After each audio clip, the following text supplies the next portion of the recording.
어떤 한 부자가 불치병으로 도저히 살 가능성이 없자 하나님 앞에 거래를 했습니다.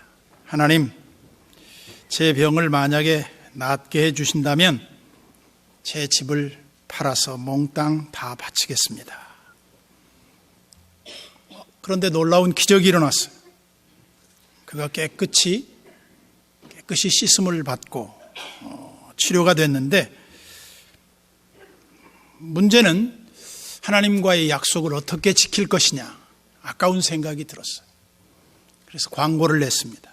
어떻게 궁리하다가 대지 200평, 건평 60평, 개인주택에 집을 팝니다. 단돈 10만 원. 단 옵션이 있습니다. 우리 집 앞에 있는 은행나무가, 큰 은행나무가 하나 있는데 그 은행나무를 꼭 사야 합니다. 은행나무 가격은 10억입니다. 그래서 10억 10만 원에 어떤 사람이 즉시 사갔어요. 하나님 앞에 10만 원 내고 도로 10억을 가졌어요. 그건 지혜가 아니죠. 사람들이 어려울 때에는 그 어려움을 극복하기 위해서 하나님을 의지하지만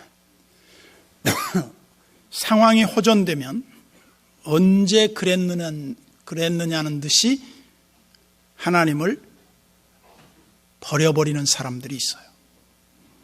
그것은 지혜롭지 못한 것이다. 그래서 우리는 이론적 지혜가 아닌 실제 삶으로 지혜로움을 나타내야 할 책임이 있다. 그래서 주님은 우리를 시험해 봅니다. 문화와 달란트를 우리에게 맡겼어요. 우리가 달란트를 어떻게 활용하느냐? 대부분 많은 사람들은 달란트를 땅에 묻어놓고 있습니다. 자기 달란트를 사용하지 않아요. 하나님을 위해서 열심내지 않아요. 이것은 불행이죠. 그렇지만 그 중에 충성스러운 하나님의 종들은 하나님의 뜻을 깨닫고 그 하나님의 뜻을 성취하기 위해서 자기에게 받은 그 달란트와 문화로 주님을 위해서 열심히 삽니다. 반면에 어리석은 사람은 다 잃어버려요. 다 까먹어요. 그래서 예전에 이런 예화가 있었습니다. 아주 일하기 싫은 게으른 청년에게 사탄이 찾아와서 게임을 제안합니다. 러시안 룰렛 게임을 하는 거죠. 10개의 컵에다가 똑같은 물을 부어놓고 이 중에 하나는 독이 든 잔이 있다. 네가 만약에 이 10개의 잔 중에서 하나를 선택하는데 독약이 들지 않은 잔을 선택한다면 내가 너에게 거금을 주겠다. 그 젊은이는 고민하다가 일확천금을 꿈꾸며 그 사단의 게임에 참여하게 됩니다. 그래서 잔을 하나 집기 전에 어떤 놈을 잡을까 하고 잡았죠. 잡았는데 놀랍게도 독이 들지 않았어요. 그래서 내가 이겼다고. 당신 돈 내놓으라. 거금을 받아 갖고 갔어요. 이 사람은 그 거금을 이제 마음껏 씁니다. 그런데 그 사람은 이렇게 승리의 기쁨을 자축하면서 떠나가는 그에게 사단이 그 등 뒤에다 대고 이렇게 말했어. 아직 9개의 잔이 남아있으니까 언제든지 다시 오면 내가 게임에 응하겠네. 그 사람은 얼마 가지 못해서 다시 돈이 다 떨어졌습니다. 그래서 또 게임을 합니다. 또 잘 잡혔습니다. 이번에도 내가 이겼군. 그는 점점 더 의기양양했습니다. 그렇게 그는 9번째 게임에 참여할 때쯤 됐을 때는 그는 백발이 성성한 노인이 됐습니다. 그래서 그는 그 사탄과의 마지막 거래를 잔 2개를 놓고 이제 인생을 거는 겁니다. 떨리는 마음으로 잔을 하나 잡았습니다. 근데 역시 잔에는 독이 없었습니다. 그래서 자기가 이긴 것처럼 그렇게 말을 하자 사탄이 이렇게 말했다고 합니다. 자네는 쾌락을 위해서 모든 것을 다 허비했네. 이 남은 한 잔에도 사실은 독이 없다네. 자네는 지금까지 시간을 다 허비한 어리석은 사람이야. 당신이 게임에 진 거야.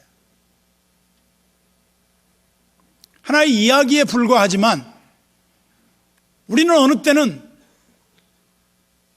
지금 당장 눈앞에 성공적인 어떤 것 때문에 자기 인생을 다 탕진해버립니다. 그것이 바로 어리석음이고 그것이 바로 미련함의 한 전형입니다. 그래서 지혜로운 자는 욕심을 내지 않습니다. 지혜로운 자는 욕심에 끌려 사는 자가 아니라 사명에 끌려서 사는 자입니다. 반면에 어리석은 사람은 자신밖에 모르지만 지혜로운 사람은 옆을 돌아봅니다. 어리석은 사람은 자기 자랑에 빠져 있지만 지혜로운 사람은 다른 사람을 세워줍니다. 지혜로운 사람은 성공을 하나님의 축복으로 알지만 어리석은 사람은 자기가 훌륭하기 때문이라고 생각합니다. 그래서 미국의 메릴랜드 대학 아론 울페 박사는 사람들의 그 질병의 원인을 연구하면서 사람은 어떤 사람에게 더 질병에 노출되어 있을까를 살펴본 결과 욕심 많은 사람에게 질병에 훨씬 더 노출되어 있다는 것을 깨달았고 그 중에서도 심근경색은 욕심 많은 사람에게 훨씬 더 많이 올 가능성이 있다. 그리고 동맥질환의 질병도 욕심 많은 사람이 욕심 없는 사람에 비해 훨씬 더 위험 수위가 높다고 봤습니다. 우리는 욕심을 버려라. 성령의 열매는 사랑과 희락과 화평과 오래 참음과 자비와 양성과 온유와 충성과 절제니 그랬어요. 근데 저는 성령의 열매 중에 맨 마지막에 그 배치해 놓은 절제가 참 중요하다고 봐요. 여러분들이 신앙생활 할 때 절제 없는 신앙생활, 그것을 한마디로 예쁜 옷을 입고 아무데나 앉는 사람과 같이 비유할 수 있습니다. 그래서 성경은 낭비하고 허비하고 욕심으로 살고 자기만을 위해서 사는 것을 어리석음으로 정의하고 있어요. 반면에 지혜로운 사람은 자기 자신을 절제하며 자기에게 주어진 것을 잘 관리하는 사람이에요. 그것이 바로 깨어있는 삶이고 그것이 바로 청지기적 삶이다. 21절을 보겠습니다. 21절에 공의와 인자를 따라 구하는 자는 생명과 공의와 영광을 얻느니라. 다른 말로 하면 무엇을 위해 살든지 그 사는 것을 자기가 거두게 된다는 거예요. 여기 공의라는 말은 하나님의 속성과 일치하는 걸 말하는데요. 하나님을 닮아 하나님 나라의 가치를 세속 사회 속에서 실현하는 삶, 그것이 바로 공의를 추구하는 사람들의 삶이에요. 그래서 너희는 먼저 그의 나라와 그의 의를 구하라고 성경은 우리에게 촉구합니다. 그렇게 살 때 우리에게 부족함이 없어요. 그렇게 살 때 우리는 인생에 후회할 것이 없어요. 반면에 어리석은 인생을 사는 사람들은 얼마 가지 못해서 그들은 다 후회의 씁쓸함을 맛보지 않을 수 없다.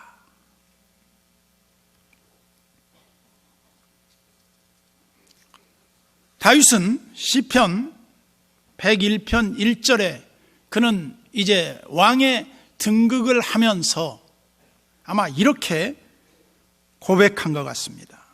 내가 인자와 정의를 노래하겠나이다. 여호와여, 내가 주께 찬양하리이다. 인자와 정의를 노래하겠다. 다른 말로 하면 인자와 정의를 추구하면서 살겠다는 말입니다. 그리스도인의 삶은 내가 주인이 아닌 하나님이 내 인생의 주인으로서 나의 삶의 주관자가 되실 수 있도록 내 자리를 하나님께 내어드리는 것이다. 그래서 내 뜻이 아닌 하나님의 뜻이에요. 그래서 우리가 무슨 일을 하기 전에 기도보다 앞서지 마라 그럽니다. 왜 기도보다 앞서지 말라고 그럽니까? 내가 봐서 내 판단으로는 이거 해도 아무 문제가 없을 것 같아요. 그런데 정말 하나님도 그 문제에 대해서 그렇게 생각하실까? 그리고 하나님 앞에 묻는 거죠. 하나님, 제가 이러이러한 결정을 내리려고 하는데 그렇게 결정을 해도 괜찮겠습니까? 기도를 하고 얼마의 시간이 지난 후에 내가 기도한 것에 대한 것은 반드시 하나님이 책임져 주신다는 걸 전 믿어요. 내가 하나님 앞에 기도하는 순간 결재권이 하나님에게 넘어가요.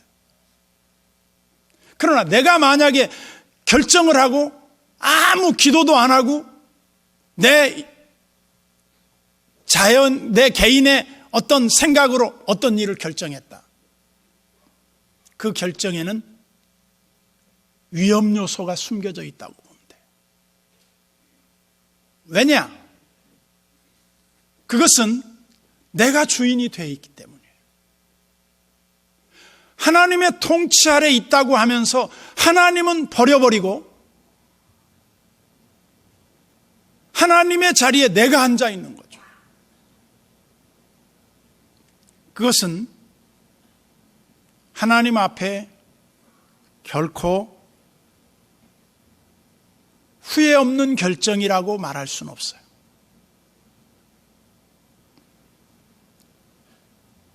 그래서 탈무드에 보면 우리에게 지혜를 깨우쳐 주기 위해서 이런 말을 했습니다. 한 부자의 집에 여러 하인들이 거느렸는데 하인 중에 하나가 문제를 일으켜서 아주 고급 포도주 통을 엎질러서 다 포도주를 쏟아버리고 말았습니다. 화가 난 주인은 재판관에게 고발합니다. 법정에 고발을 해서 그 사람에게 손해배상을 청구했어요. 그래서 그 하인과 주인이 재판석에 앉았습니다. 그래서 재판관이 이 두 사람의 이 얘기를 다 들은 다음에 판결을 내리기를 이렇게 판결을 해요.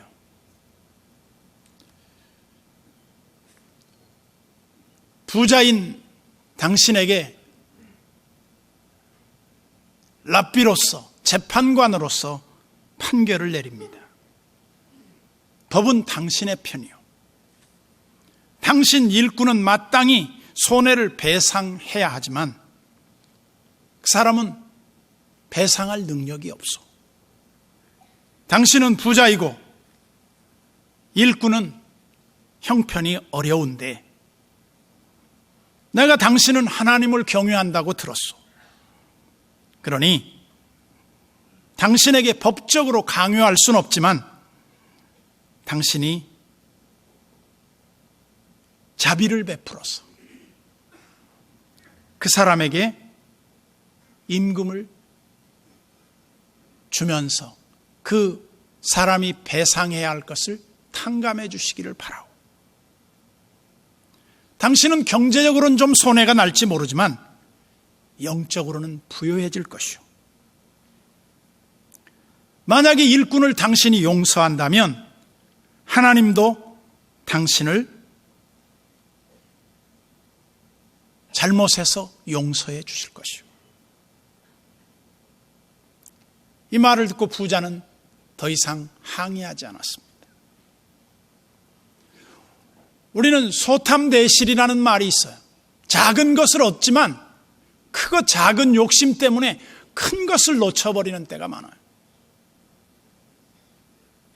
이걸 우리는 어리석음이라고 보는 겁니다. 그래서 하나님은 우리에게 이 땅을 살아가는 동안 어떻게 살기를 원하는가? 미가서 6장 8절에 보면 이렇게 말합니다. 사람아, 주께서 선한 것이 무엇임을 내게 보이셨나니 여호와께서 내게 구하시는 것은 오직 정의를 행하며 인자를 사랑하며 겸손하게 내 하나님과 함께 행하는 것이 아니냐. 여기 주님은 우리가 이 땅에 사는 동안 무엇 하기를 원하는 것이냐? 정의롭게 사는 것, 인자를 사랑하는 것, 겸손하게 행하는 겁니다. 그리고 하나님과 늘 동행하는 것이죠. 이보다 더 축복된 삶은 없습니다. 그래서 22절에 지혜로운 자는 용사의 성에 올라가서 그 성이 의지하는 방벽을 허느니라. 옛날에 가장 훌륭한 장수를 용장이라고 그랬어요. 용장, 용감무쌍한 사람. 근데 그 뒤에 그 용감한 사람보다도 더 훌륭한 장수를 지장이라고 그랬잖아요. 지혜로운 장수. 왜 지혜로운 장수가 필요하냐? 용감한 장수를 이길 수 있는 지혜와 모략이 있다면 그 용감함은 지혜 앞에 아무것도 아니다 이 말이에요.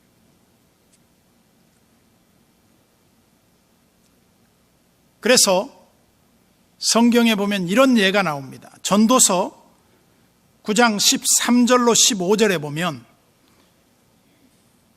내가 또 해 아래에서 지혜를 보고 내가 크게 여긴 것이 이러하니 곧 작고 인구가 많지 아니한 어떤 성읍에 큰 왕이 와서 그것을 애워싸고 큰 흉벽을 쌓고 치고자 할 때에 그 성읍 가운데에 가난한 지혜자가 있어 그의 지혜로 그 성읍을 건진 그것이라. 이 말의 의미는 실제 성경에 나와 있는 말입니다. 어떤 성읍에 못된 지도자가 하나 있어요. 독재자가 살아요. 그런데 그 이웃에 있는 적대군 군사들을 몰고 그 성을 공격해 왔습니다. 그 성을 포위했습니다. 그리고 이제 그 성을 완전히 초토화시킬 준비를 갖췄습니다. 그런데 그 위기에 빠진 그런 자리에서 여자 하나가 가난하지만 지혜로운 여자가 나와서 동네 사람들을 설득해. 여러분, 우리 이렇게 있다가는 다 죽습니다. 그러니 못된 저 지도자를 내어주고 저들을 물리칩시다. 그래서 그 사람 목을 끊어서 성 밖에 던집니다. 그래서 그 성이 건짐을 받은 예가 실제로 성경에 나옵니다. 이건 무엇을 말하려고 하는 겁니까? 그것은 지혜는 사람을 살리는 거예요. 지혜는 위기에 처한 모든 여건에서 그것을 풀어내는 거예요. 지혜는 힘이 아니에요. 공동의 유익을 추구하는 것이다. 결과적으로 하나님이 그렇게 하는 성읍에, 그렇게 하는 사람들에게 그 결과를 얻게 하신다는 겁니다. 그래서 동서고금을 통해서 훌륭한 이인자들이 많이 있더라고요.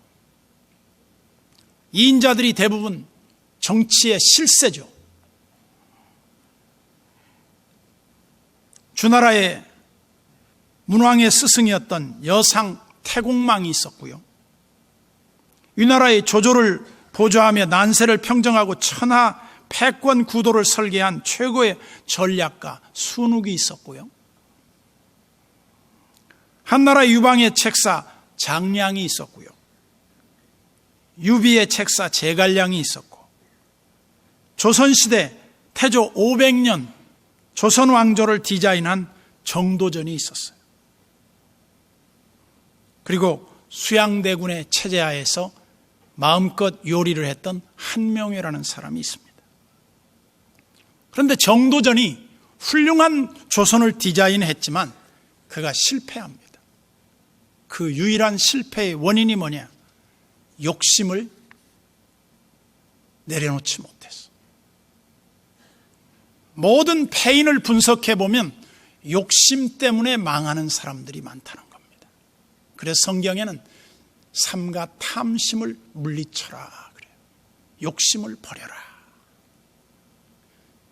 적은 소득이 의를 겸하면 많은 것으로, 불이한 것으로 많은 이득을 얻는 것보다 낫다. 이게 잠언의 가르침이지 않습니까? 인간의 패망 원인은 욕심과 교만이 언제나 위험 요소입니다. 그래서 앤드류 머레이는 이렇게 말합니다. 자아가 비켜나고 하나님을 왕위에 모시는 것만이 진정한 겸손이다. 우리는 겸손할 수도 있고 교만할 수도 있고 그것은 여러분의 자유입니다. 그러나 더 나은 선택을 할 줄 아는 순간 그 사람은 그 지혜의 결과가 그 집에 머물러 있게 될 것입니다. 그것은 진귀한 보물과 그 집에 기름이, 보배로운 기름이 가득할 것이다. 미국 역사에 특이한 역사를 남긴 대통령이 있습니다. 그 사람은 어린 시절에 주일학교와 함께 신앙생활을 하던 사람이었는데 어느 날 이 사람이 친구와 함께 타락의 길로 가고 싶어 했습니다. 그래서 이 사람이 도박장에 가고 카바레에 가고 술집에 가고 그 친구와 함께 가려고 마음을 먹고 길을 나섰는데 그 순간 그 가는 길, 작은 길 옆에 교회가 하나 있었어요. 그 교회에 그날 설교 제목이 나왔는데 죄의 싹은 사망이다.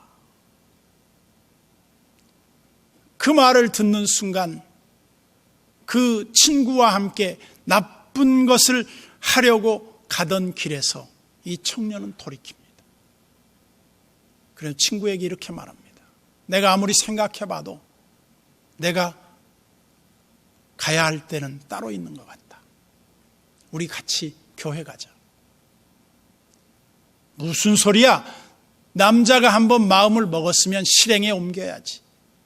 그러면서 이 친구가 나쁜 데로 갑니다. 그리고 시간이 약 30년이 흐릅니다. 그런데 그는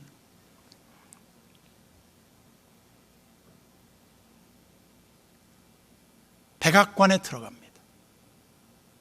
교회에 간 청년은 백악관으로 들어가요. 근데 나쁜 데로 간 그 청년은 감옥에 가 있습니다. 그래서 감옥에서 신문을 보니까 그 친구가 대통령 취임하는 날이었습니다. 그는 땅을 치고 통곡을 합니다. 내가 왜 그때 그 친구와 함께 더 나은 선택을 하지 못했던 것인가? 그는 바로 크로버 클리브랜드라고 하는 22대, 24대 대통령으로 총각으로 대통령이 돼서